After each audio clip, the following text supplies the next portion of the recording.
Chaque être humain est légitime d'exister pleinement le temps qu'il vit sur cette terre.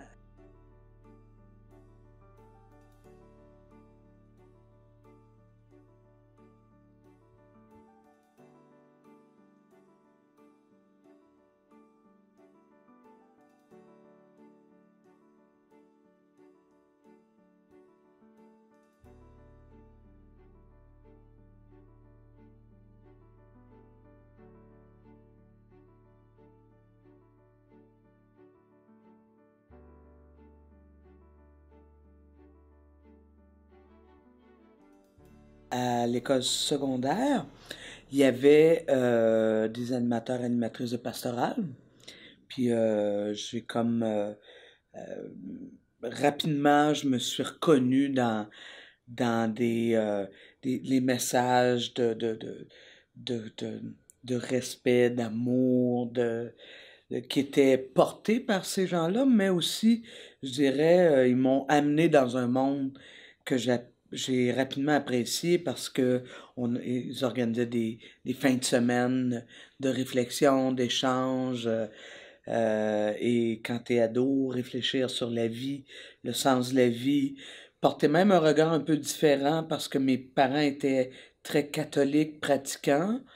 Fait que j'allais à la messe comme ben du monde de mon âge, mais à travers les yeux de ces animateurs, animatrices de pastorale-là, je découvrais comme une autre perspective. Fait que ça m'a amené je dirais, commencer à mettre le point sur la table sur les questions d'injustice. En fait, les camps, ça s'appelait des camps de pastorale, donc retraite, camp de pastorale qu'on faisait adolescente, lorsque j'étais adolescente, c'était, je dirais, beaucoup enraciné dans la pratique de la pastorale sociale, donc le fameux voir, juger, agir des mouvements chrétiens du début du 19e siècle, du 20e siècle, pardon.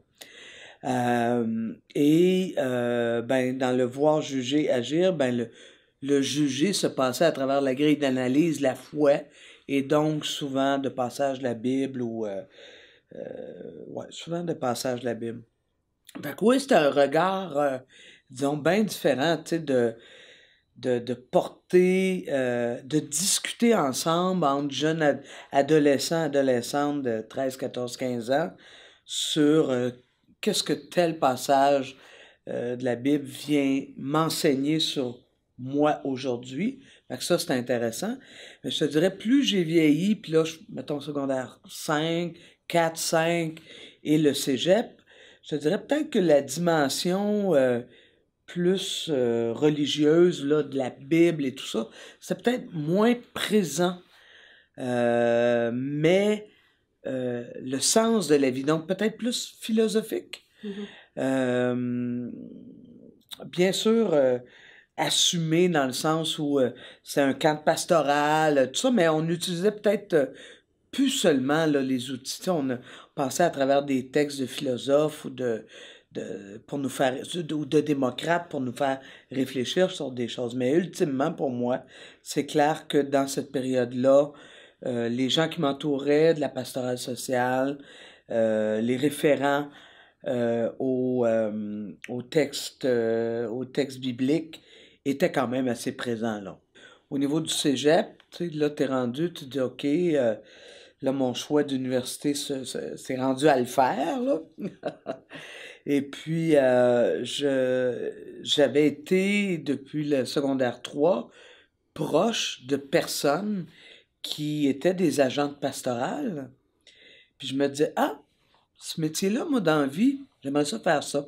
Donc, accompagner des gens dans le développement de leur sens critique, de l'introspection sur eux-mêmes, bon, etc., etc.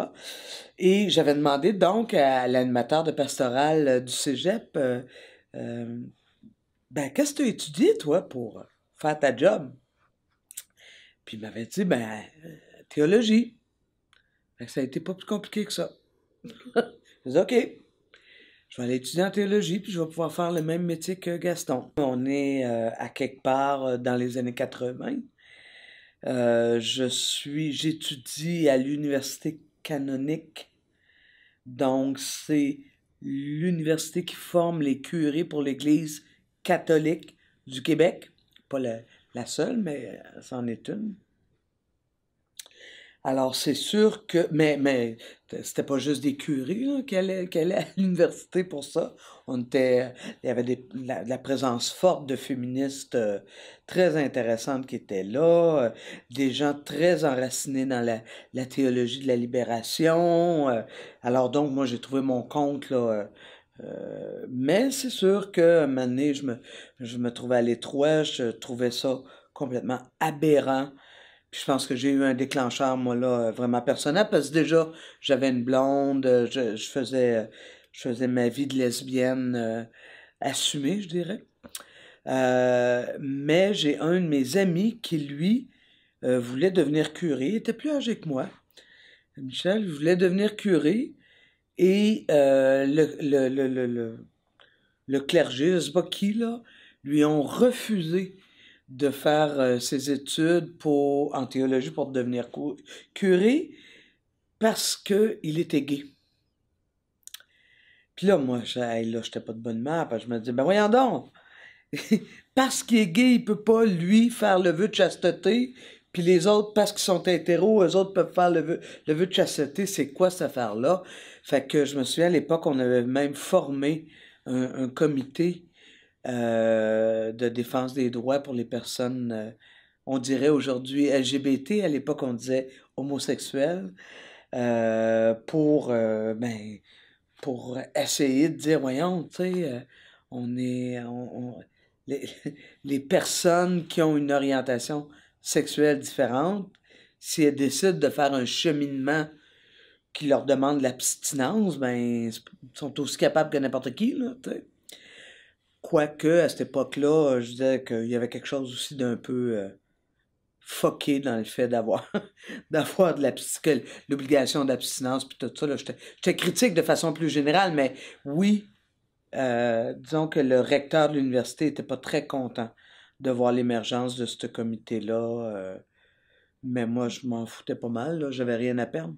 J'avais une conscience que ça existait parce que au niveau secondaire, on avait eu un cours, entre autres, de culture religieuse, là, qu'il y en a d'autres qui voudraient bien voir abolir actuellement, malheureusement. Mais bref, où là, on avait une présentation, si je peux dire, de l'ensemble de plusieurs groupes religieux. Non, je savais très bien que ça existait. J'avais pas de contact comme tel. C'est plus tard, c'est venu plus tard dans mon cheminement. Mais, comment dire, je ressentais pas le besoin parce que je me reconnaissais dans le côté révolutionnaire de Jésus-Christ. Et donc, à ma façon, avec qui j'étais, en assumant pleinement qui j'étais, euh, je- je- j'étais une des révolutionnaires à sa suite, si je peux dire. Mais c'est sûr que mon passage en théologie a terni mes relations avec l'Église catholique, parce que là, plus ça allait, plus je trouvais que ça n'avait pas de bon sens, qu'il y avait quelque chose, pour moi, il y avait une dissonance cognitive entre le Dieu d'amour que j'apprenais à connaître encore à travers les Écritures et tout ça, à travers l'expérience de Jésus-Christ l'humain. Euh, alors, il y avait une dissonance entre le Dieu d'amour et le traitement qu'on réservait aux femmes, le fait que les femmes puissent même pas être célébrantes ou officiantes, les homosexuels, les divorcés. Il y avait quelque chose, je pense que mon humanisme a commencé à se développer de façon beaucoup plus importante dans mes études en théologie. Pour moi, l'amour est au centre. Est-ce que ça me vient de mon passage assez enraciné dans l'Église catholique, de par mes parents, de par mes études? Est-ce que ça me vient de mes parents, point barre, parce que mes parents étaient des êtres profondément aimants? pour moi, mais pour l'ensemble de la communauté, tout ça. Pas de bullshit, là, vraiment du monde qui aime avec un grand A. Je sais pas, mais pour moi, la vie n'a pas de sens s'il n'y a pas d'amour. Fait que c'est comme ça que ça s'est développé. Fait que oui, quand je repense aujourd'hui, mettons 30 ans plus tard, 35 ans plus tard, je pense que le Dieu d'amour que Jésus-Christ nous présentait. Je ne sais pas si Dieu existe, mais je sais que l'amour, lui, existe. Puis je sais que quand l'amour n'existe pas, la vie est pas tripante, pas en tout. Fait que tu vois, je suis devenu comme peut-être un peu plus animiste avec le temps. Mais l'amour demeure au centre. Pour moi, c'est fou, hein, mais c'est vraiment une continuité de ce que j'ai fait toute ma vie, c'est-à-dire de collectiviser les choses pour faire en sorte, tu parles de bien commun, mais que l'ensemble puisse profiter de ce qu'on a. C'est pour ça que ça me rend hors de moi quand je vois l'émergence d'un individualisme qui finit par oublier que si vraiment il était tout seul, il ne ferait pas grand-chose. Qu'on a besoin, nous sommes interdépendants les uns des autres, peu importe nos racines, d'où on vient, nos capacités physiques, intellectuelles, on a tous et toutes besoin les uns des autres. Et ça, le plus grand enseignant, la plus grande enseignante de ça, c'est la nature elle-même. C'est-à-dire, il n'y a rien comme de voir un arbre vieillissant, voire même peut-être brisé par le tonnerre ou l'éclair, donner naissance à de nouvelles pousses de quelque chose d'autre, à permettre aux champignons de vivre, aux animaux de s'en faire un espace, un abri. On est tous et toutes interdépendants et la force de la biodiversité, c'est aussi la force de la diversité humaine.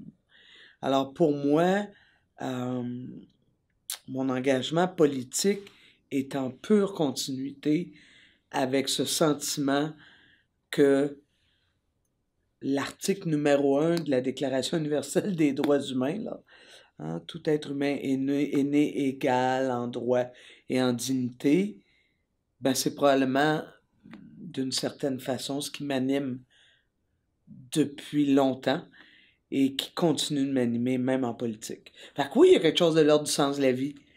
Oui, je le fais avec beaucoup d'amour parce que je suis convaincu que c'est rien que ça qui va changer le monde. Je pense pas que la politique va changer le monde, là. Je pense que c'est l'amour. L'amour des gens, l'amour de la planète, l'amour de... C'est un privilège de vivre. C'est fou comment c'est un privilège.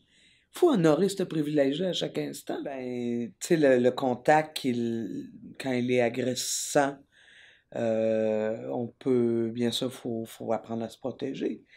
Mais c'est aussi un métier de beaucoup de contacts où on croise, je dirais, la détresse humaine, le désir de faire autrement de plusieurs, euh, la, la, la croyance qu'on peut y arriver de plusieurs autres. Alors, il y a dans ce contact-là une espèce d'échange qui fait que, ben, des fois, je suis découragé. Puis je me dis, on y arrivera jamais. Puis d'autres fois où je me dis, ah, comme le 15 mars dernier, quand je voyais la marée humaine de jeunes à peine en bas de 18 ans qui étaient ensemble pour dire, cette planète-là nous appartient à nous aussi. Et on veut que vous changez de façon de faire des choses. Moi, ça me donne beaucoup d'espoir. Fait que, tu vois, j'ai un métier qui impose d'être capable de garder l'équilibre même quand la tempête, la tornade est là. Puis la façon de le faire, ben, c'est bien sûr en étant bien grandé sur, moi j'appelle ça un fil de plomb. En menuiserie, là, tu sais, t'as le fil de plomb là, qui descend bien droit, là. Bon, ben, j'essaie de trouver mon fil de plomb. Il y a mes frères et sœurs africaines et africains qui ont euh, un mot qui pour moi définit très bien ce que c'est dont tu me parles, c'est Ubuntu. C'est cet esprit Ubuntu, c'est un esprit, c'est une façon d'être essentiellement où je reconnais que j'existe parce que tu existes. Hein, on est, en français, moi je dis interdépendant. C'est sûr que la différence effraie et je ne sais pas pourquoi. Bon, tu sais, Pauline Julien le disait, la peur de l'étranger, hein, c'est comme la différence effraie. Puis l'étranger, il n'a pas juste une couleur de peau différente, ou il porte pas juste un hijab ou whatever. Il peut être étranger du village d'à côté qui n'est pas le mien. Bon, moi je pense que on est rendu. Je peux comprendre, tu sais, à l'époque où les gens naissaient dans une localité, ils passaient toute leur vie des fois en rencontrant le, la personne qui voyageait d'un village à l'autre une fois par année, mais sinon, ils connaissaient tout le monde qui était là. Je peux comprendre que là, c'était peut-être un peu différent. Hey, mais on n'est plus rendu là, là. Si on observe un tant soit peu la nature, si on accepte qu'on est aussi partie de cette nature-là, ben, on voit l'importance que requiert la biodiversité, donc la différence. Et dans ce sens-là, ben, il y a définitivement pour moi une voie de passage. Enfin, je vais le dire autrement. Je pense que quand tu as assumé que la différence, c'est une force et non pas une faiblesse, je pense que tu es capable d'assumer que l'autre n'est pas comme toi et que ça ne te menace pas. Bien sûr, sauf s'il est menaçant envers toi, là. Mais je veux dire, c'est pas parce qu'on est différent qu'on est menaçant. C'est pas parce qu'une enseignante porte un hijab qu'elle va t'influencer à, je sais pas quoi, à haïr les femmes. Je sais pas quoi. Tu sais, il y a une pensée. Non, là, c'est pas un bon, je dirais, à haïr l'égalité entre les hommes et les femmes. Hein, c'est un peu ça qui se promène actuellement. T'es différent, ne pense pas pareil. Donc, je pense que tu penses comme ça. Puis si tu penses comme ça, je veux pas que tu enseignes à mes enfants. Hey, moi, comme lesbienne, là, il y a 30 ans, là, il n'y a personne qui voulait que j'enseigne parce qu'ils pensaient tous que j'étais pédophile. Je pense que le gouvernement a assumé la protection de mes droits. Quand je regarde le Québec où on en est rendu aujourd'hui, c'est sûr que pour moi, il y a deux éléments qui me viennent. Un premier élément, c'est que pendant plusieurs décennies, voire même siècles, le Québec, en termes de, de, de, de culture commune, avait beaucoup une religion en commun. Il y en avait certaines autres, mais de façon générale, il y avait une religion en commun, donc on avait tout un peu le même code. Tu sais, on pensait tout, on allait à la messe le dimanche, puis on attendait toutes les mêmes écritures. Puis déjà même, prenons par exemple les croyants qui étaient pas catholiques, les autres chrétiens, on les trouvait déjà bizarres, tu sais. Et pourtant, c'était beaucoup d'écritures similaires, beaucoup de référents similaires, mais pas ça, c'était bon. Imagine, aujourd'hui, on est rendu complètement ailleurs, où là, la religion n'est plus que chrétienne, elle est diversifiée, elle est juive, elle est musulmane, elle est bouddhiste, elle est athée aussi, parce que pour certains, ça devient même une religion, l'athéisme. Euh, et donc là, on vit dans la diversité, mais on n'a pas retrouvé notre sens commun à tout ça. On cherche du sens. C'est pas rare, moi, que je rencontre des gens qui sont qui crient un besoin de sens et qui essayent de le trouver dans différentes affaires, là. Mais bref, se redonner un sens collectif, je pense qu'on en aurait besoin, parce que sinon, qu'est-ce qu'on fait? Ben là, on commence à faire du nous et eux. Hein?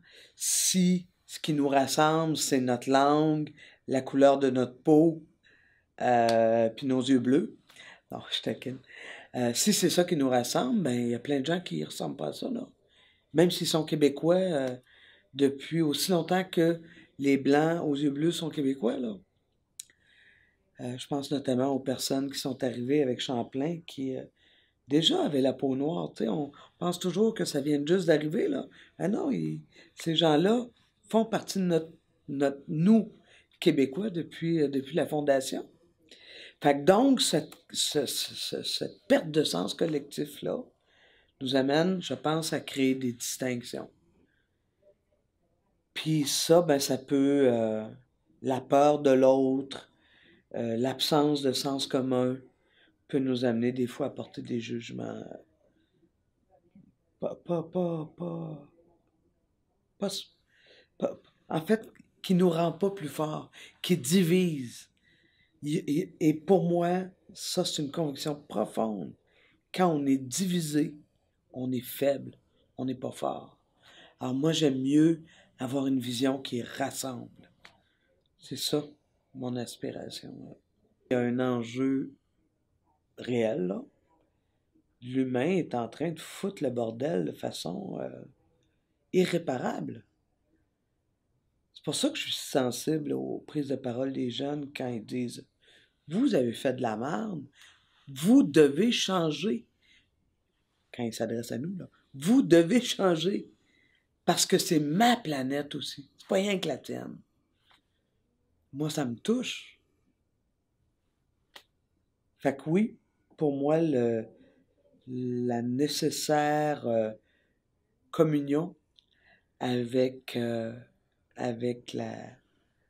l'environnement, avec la nature, avec la terre-mère, diraient mes frères et sœurs autochtones. C'est essentiel parce que là, on est complètement...